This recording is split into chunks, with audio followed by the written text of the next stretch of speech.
Assalamualaikum warahmatullahi wabarakatuh.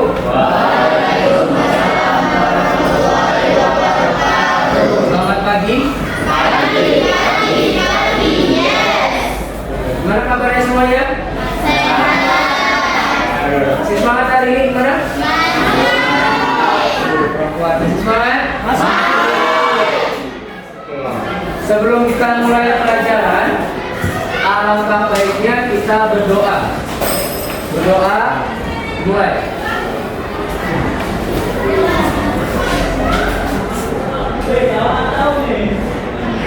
Berdoa selesai.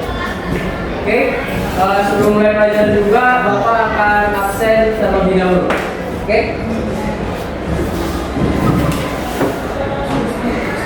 Akbar Anugrah, Amira Aswa, Azura Nur Irawan, Bobi. Oke, hari ini kita akan belajar tentang artificial intelligence atau bahasa Indonesia itu kecerdasan buatan. Kalau di bahasa kita sekarang itu dia namanya kecerdasan artifisial.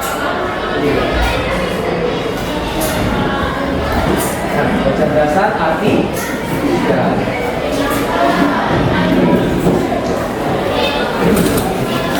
Apa itu kecerdasan artifisial kalau menurut kalian? Ada yang tahu? AI itu kecerdasan artifisial.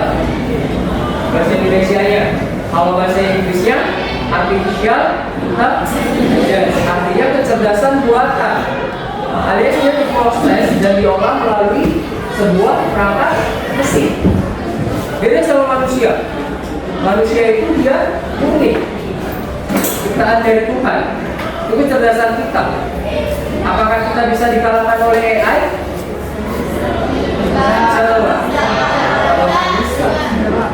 Sampai kapanpun AI itu tetaplah buatan dan manusia tetap di atasnya.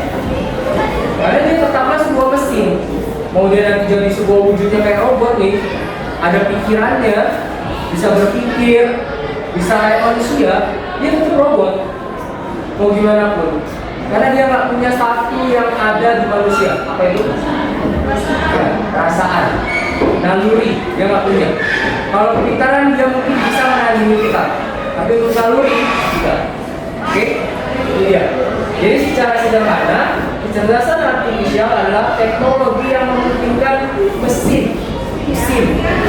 atau sistem komputer meniru kemampuan berpikir manusia, seperti belajar, memahami informasi, mengambil keputusan, dan memecahkan masalah. Kayak ada misalnya AI yang paling populer, ChatGPT, ya kan? Itu memecahkan masalah, memberi informasi juga kan? Itu dia AI.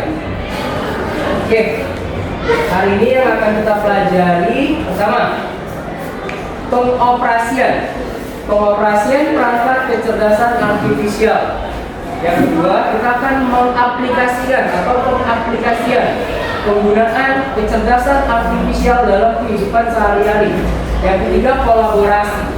Pengoperasian ini apa Pak? Pengoperasian ini kita sudah sering menggunakan AI, tapi nggak semuanya kita beneran paham AI yang kita gunakan itu untuk apa. Contoh, ChatGPT. Ada nggak yang curhat pakai ChatGPT? Ada.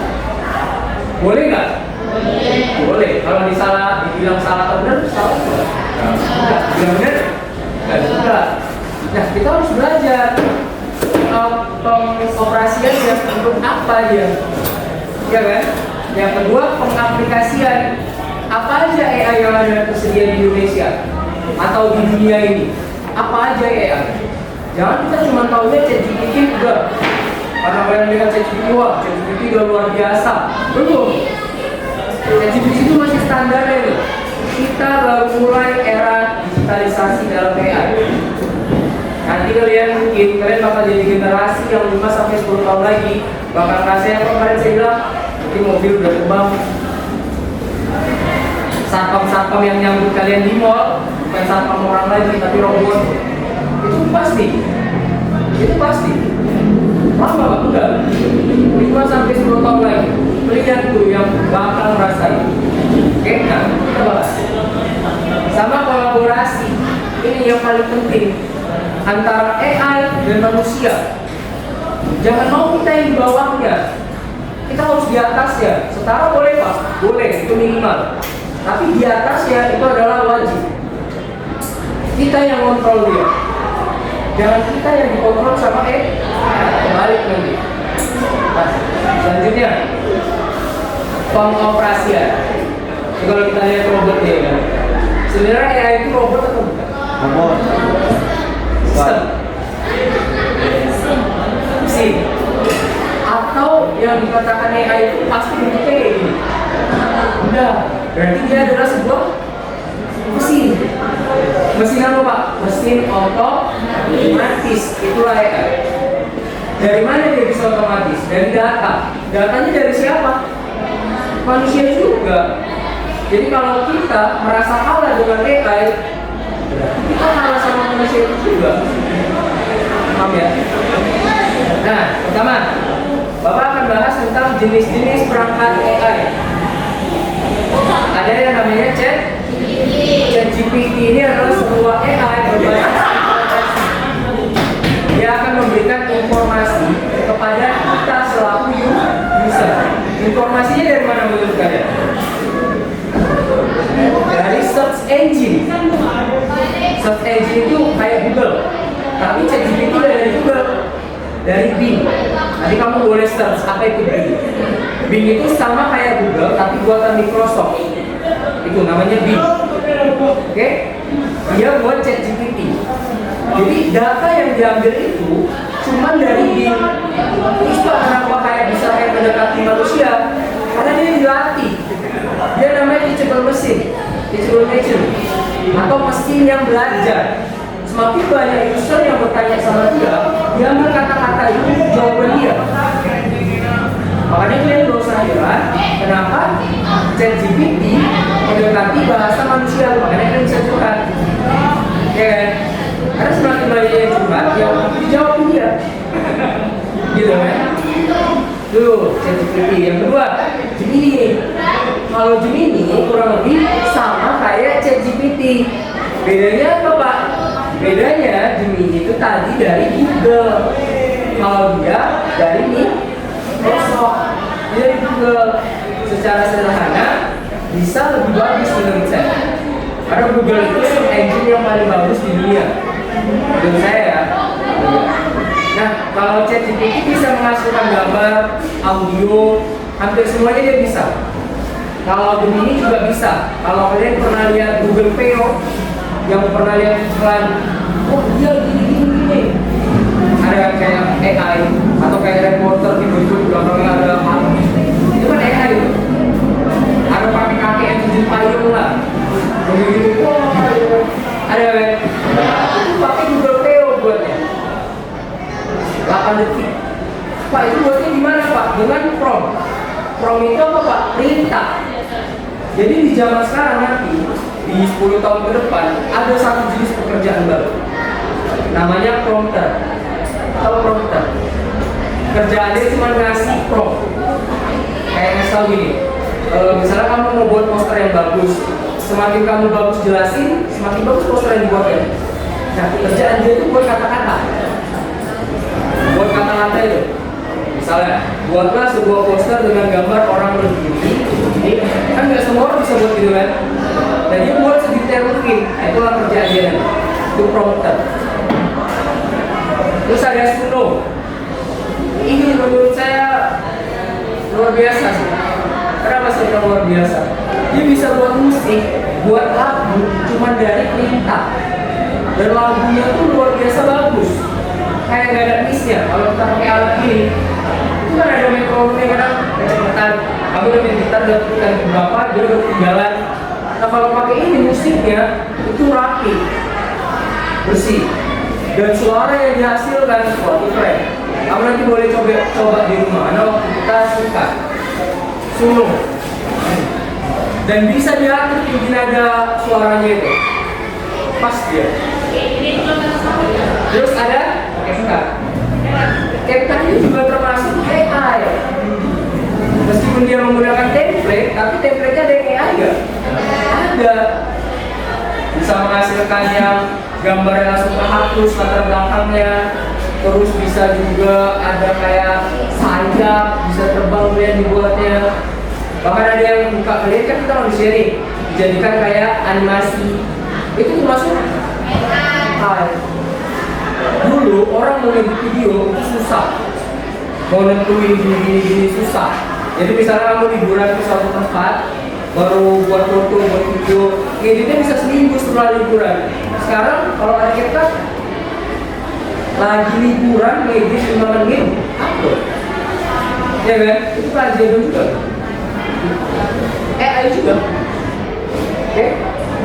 Selanjutnya ada yang namanya pengaplikasian. Nah, kita harus tahu dan jangan asal menggunakan bahwasanya AI tujuannya yang pertama, AI untuk belajar. Apa aja Pak? Satu, membantu menjelaskan materi pelajaran. Kamu udah diajarin sama guru suatu materi, gak paham, tanya sama AI, dijelasin rinci. Itu bukan hanya jawaban, itu salah. Kalau kamu nanya jawaban, berarti kamu bawa AI. AI lebih pintar. Kalau kayak gitu, kita nggak mau. Kita mau setara atau di atasnya. Makanya apa? Cuma untuk membantu menjelaskan materi pelajaran. Yang kedua, meringkas teks atau buku pelajaran. Ada salah satu orang bilang gini, buku yang kita baca itu adalah isi pikiran seseorang. Orang kalau buat buku itu bisa berbulan-bulan dituangkan dalam buku. Kita baca bukunya dalam seminggu, berarti kita udah bisa memahami isi pikiran dia. Sekarang dengan AI, gak usah seminggu, 5 menit kita minta ringkas, bisa gak? Bisa. Jadi gak ada alasan di zaman sekarang untuk kita jadi malas dan tidak pintar. Ya kan? Yang ada, malas saja kan? Terus, yang ketiga, memberi contoh soal dan pembahasan. Ini untuk kamu yang misalnya mau tes perguruan tinggi negeri. Gak usah sampai kita bimbel pun. Kalau kamunya malas belajar, gak mau mengulang materi, sama aja. Ya kan? Di zaman sekarang, AI kamu minta, coba kasih saya contoh soal ujian masuk perguruan tinggi negeri tahun lalu. Dibuat dia loh, sama pembahasannya, dibuat dia. Ya kan? Itu kalau kita mengaplikasikan AI untuk belajar. Terus ada apa lagi Pak? AI untuk kreativitas, membuat gambar atau desain. Zaman sekarang canggih. Dulu orang mau gambar susah. Dari zaman manusia purba orang kan gambar di batu. Sekarang orang udah gambar melukis di kertas. Sekarang lebih ajaib lagi. Gak usah menggambar, tapi ngetik. Buatkan saya gambar pemandangan. Jadi, ya kan? Kita nggak tahu 5 tahun ke depan apa lagi yang terjadi. Tapi ini kalian wajib manfaatkan. Kalian bisa tuangkan ide kreativitas cuma dari kata-kata. Oke? Yang kedua, menyusun cerita atau puisi. Gampang sekali zaman sekarang. Dulu kalau orang mau buat buku, capek kan? Sekarang kalau kita udah butuh, nggak tahu ide, tanya AI, langsung dapat jawabannya, ceritanya. Ya kan? Terus ada membantu membuat presentasi. Itu kamu misalnya ada tugas di sekolah, buat presentasinya gampang, materinya tinggal kita AI. Dari tadi kita ngomong AI, yang kamu bayangin kok ChatGPT pasti kan? Bayangin nggak? Nanti di pelajaran pertemuan berikutnya saya jelaskan. Gak mesti ChatGPT. AI sebagai bantuan. Dia tuh asisten pribadi kita, bukan orang tua kita.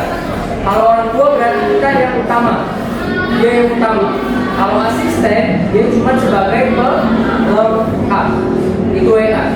Dia nggak yang utama. Apa yang bisa dibantu dia? Membantu membuat perangkat tugas. Misalnya kamu mau ujian, banyak tuh pelajarannya. Kenapa nggak coba kita rangkum? Coba rampungkan pelajaran ini. Lebih cepat kamu menghafal ya, lebih cepat kamu paham ya. Ya kan? Dia ada lagi alasan kayak jadi nggak pinter atau jadi malas belajar.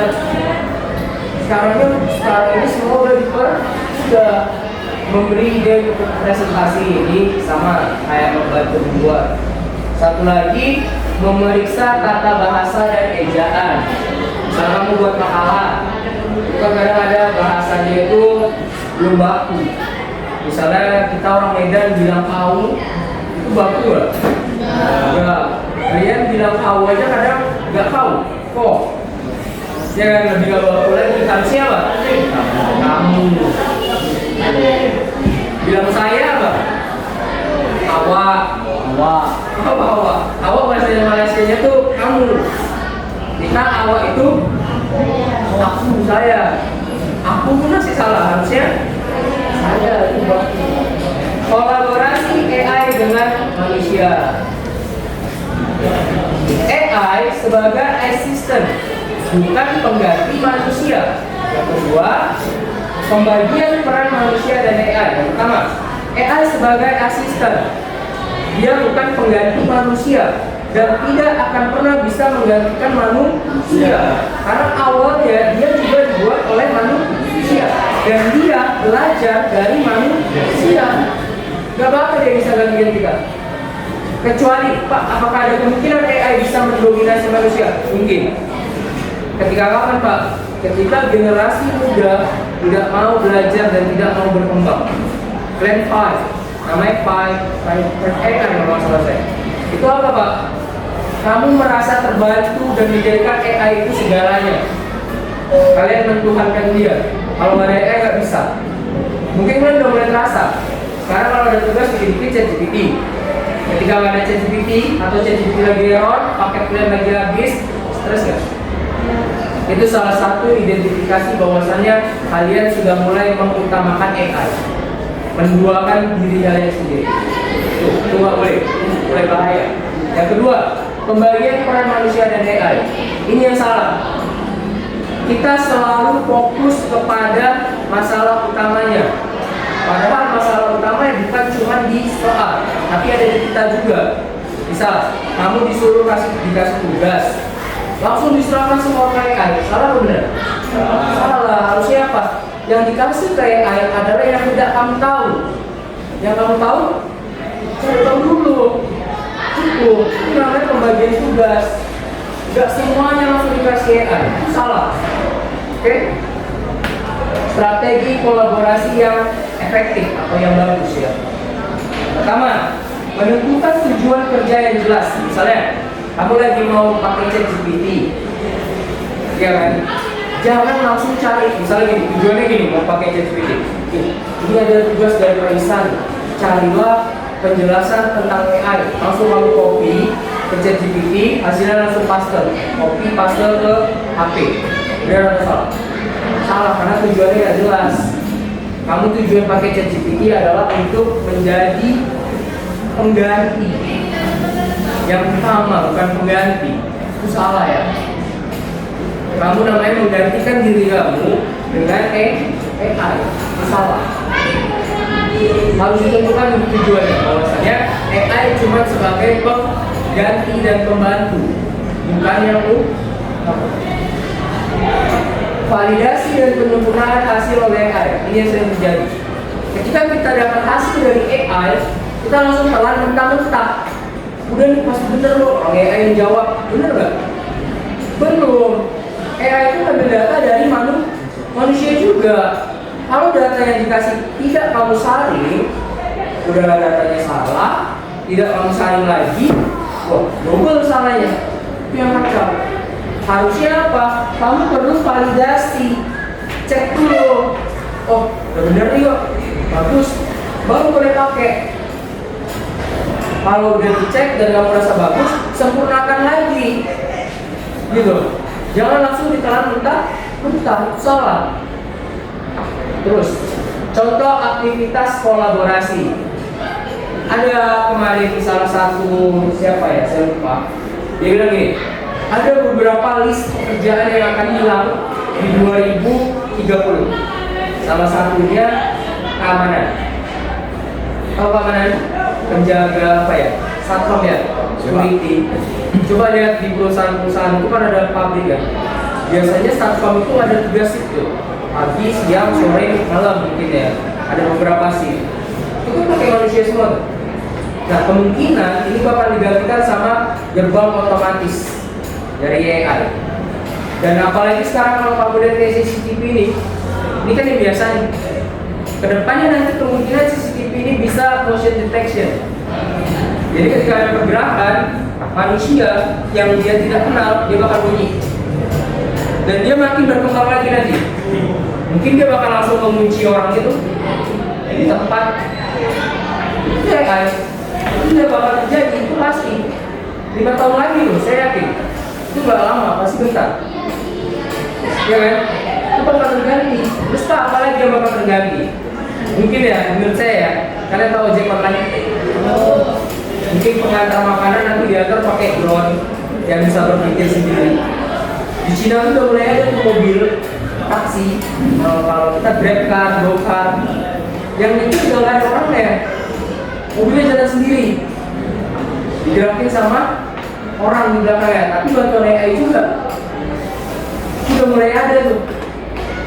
Mungkin nggak di Indonesia bakal terjadi kayak gitu. Nah ini contohnya gerbang otomatis. Ada yang pernah naik mobil terus masuk tol? Kalian, ayah kalian atau ibu kalian atau supirnya itu biasanya nempelin kartu kan? Di Indonesia udah pakai RFID gitu, yang dia di dalam kaca dipasang sensor. Jadi mobilnya nggak usah berhenti, mobilnya tuh lurus saja, palangnya itu bakal langsung membaca sensor yang udah tertempel di kaca mobil, langsung buka, masuk. Jadi nggak perlu berhenti gini lagi, itu jalan aja dia langsung buka. Nah ini nanti bakal makin dikembangkan, termasuk ke gerbang otomatis, ini dia contohnya, dan juga gerbang-gerbang otomatis yang ada di mall atau di mana gitu, itu bakal banyak kan. Jadi bakal mengurangi pekerjaan manusia nggak? Iyalah, tukang apa kasih stiker yang kalau udah mau keluar bayar nggak ada lagi, ya kan? Jadi kalau kita tidak belajar dengan cepat, maka kita salah satu orang yang digantikan sama robot. Nah, mau? Makanya ada jujur aja. Ini dia gambaran-gambaran yang bakal menggantikan beberapa tugas manusia di sekitar 5-10 tahun mendatang. Contoh, ada di kesehatan, bukan dokternya juga, enggak, tapi alat-alatnya ada beberapa mungkin yang biasanya susternya yang ngapain, ini mungkin udah robot. Jadi nggak mesti semua robot ya, nggak mesti semua robot. Tapi beberapa alat itu bisa berpikir sama dirinya sendiri. Mungkin kayak robot pembersih itu bisa pakai pikiran juga. Kalau robotnya sekarang kan dia jalan, ketika dia nabrak tembok, kan balik dia muter gara-gara nabrak. Kalau ini mungkin nanti ke depannya mungkin dia bisa berpikir, bukan karena nabrak dia muter, paham ya? Tuh, di bagian kesehatan, di bagian agrikultur atau peternakan, ya kan? Itu juga nanti tuh memberi makannya mungkin pakai tangan robotik yang otomatis ngasih makanan, pakai AI. Terus ada tuh kemarin jemuran, ada tuh saya keren anak SMP dia buat robotik. Jadi jemurannya itu kayak palang panjang ini, ya kan? Dia bakal tertutup gini, di sini tempel baju ya. Dia bakal tertutup gini ketika ada tetesan air yang kena sensor. Di sini ada sensornya. Jadi ketika kena tetesan air satu tetes dia langsung tutup. Tuh, bagus ya. Itu ini bakal dikembangkan lagi tuh. Pak, kapan dia bakal tutup lagi? Ketika ada sinar matahari yang kena sama dia, dia bakal balik lagi. Jadi mama kalian kalau hujan nggak perlu repot-repot ngangkat baju lagi. Tujuannya dia langsung tutup. Nanti bisa dikembangkan dengan AI. Terus banyak lagi di retail, penjualan, khususnya pabrik itu pasti banyak pengurangan kebutuhan tenaga manusia, pasti. Oke? Nah ini yang penting, etika dan tanggung jawab. Satu, ketika kita menggunakan AI, kita nggak boleh ketergantungan dan berlebihan pada AI, nggak boleh bergantung dan berlebihan. Yang kedua, menggunakan AI secara jujur dan transparan. Gak boleh dilebih-lebihkan. Kalau tahu bilang tahu, kalau enggak bilang enggak. Itu dia. Terus mencantumkan sumber dan verifikasi informasi. AI itu gak semestinya buatan dia sendiri, tapi dia mengambil sumber dan data dari orang lain. Itu harus kamu validasi juga, dan harus mencantumkan sumber. Terus ada yang namanya mematuhi kebijakan dan menggunakan AI. Contoh, kayak tadi yang Suno, dia kan bisa nyetel lagu. Lagunya itu boleh nggak kamu publish, terus kamu ambil keuntungan dari menjual lagu itu?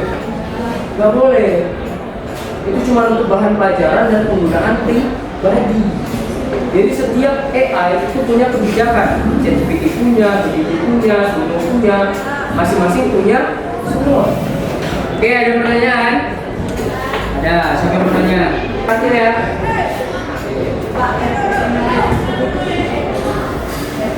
Jadi gini, Pak, efek itu termasuk AI bukan? AI. Dan efek itu sudah ada dari zaman HP Nokia. Benar? Itu adalah bukti bahwasanya AI sudah lama. Ini bagus sih pertanyaannya. Itu termasuk AI. Tiba-tiba ada tampilan ini. Itu kan AI. Template yang dipasang AI itu memang template. Orangnya itu mungkin dia cara buatnya gini secara sederhana. Dia foto orang, ini saya foto terus saya pasang foto ada tampilannya. Oke. Si mesin itu namanya mesin yang belajar.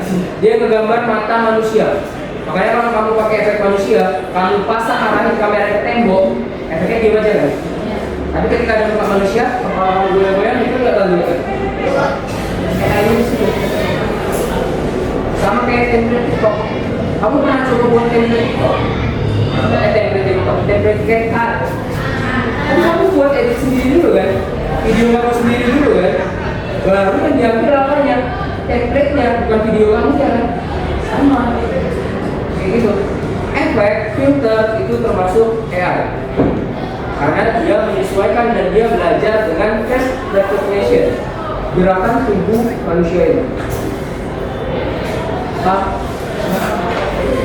Nah, karena waktu kita singkat, jadi untuk tugas ini saya harap kamu bisa kerja kelompok di rumah, tapi tetap koordinasi dengan kelompoknya, teman-temannya. Nanti kita kumpulkan di pertemuan berikutnya. Jadi secara sederhana, kamu bisa buat AI menggunakan ChatGPT buat poster lah, atau gambar apapun, video, pakai AI apapun. Jangan cuma berpaku sama ChatGPT. Ini tugas minggu depan. Dikumpul, harus siap. Oke, per kelompoknya bebas. Yang penting isinya 4 orang. Kamu mau buat musik pakai Suno boleh, tapi kalau udah ada yang pakai Suno, yang lain nggak boleh pakai. Kalau udah ada yang pakai ChatGPT, yang lain nggak boleh pakai ChatGPT. Nggak boleh sama. Itulah koordinasi antar kelompok. Kalian sendiri yang salah tanya. Paham ya? Nanti kalian diskusi dulu, baru tanya mau pakai apa, mau pakai apa. Oke? Oke, kita akhiri pelajaran kita hari ini. Oke, kita akhiri dengan berdoa dulu ya. Oke. Mengakhiri pelajaran kita hari ini, berdoa menurut ajaran dan kepercayaan masing-masing. Berdoa dimulai.